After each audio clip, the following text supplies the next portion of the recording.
نحمده ونصلي ونسلم على رسوله الكريم اما بعد فاعوذ بالله من الشیطان الرجیم بسم اللہ الرحمن الرحیم۔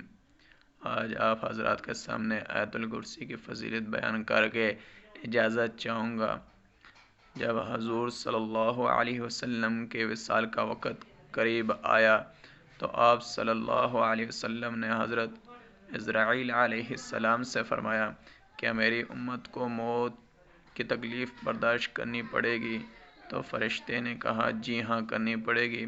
آپ صلی اللہ علیہ وسلم کی آنکھ مبارک سے آنسو جاری ہو گئے تو اللہ تعالیٰ نے فرمایا، اے محمد، آپ کی امت اگر ہر نماز کے بعد آیت الکرسی پڑھے گی تو موت کے وقت اس کا ایک پاؤں دنیا میں ہوگا اور دوسرا جنت میں۔ جو کچھ کہا سنا سب سے پہلے مجھے اور بعد میں آپ حضرات کو عمل کرنے کی توفیق عطا فرمائے۔ وَمَا عَلَيْنَا إِلَّا الْبَلَاغُ الْمُبِينُ۔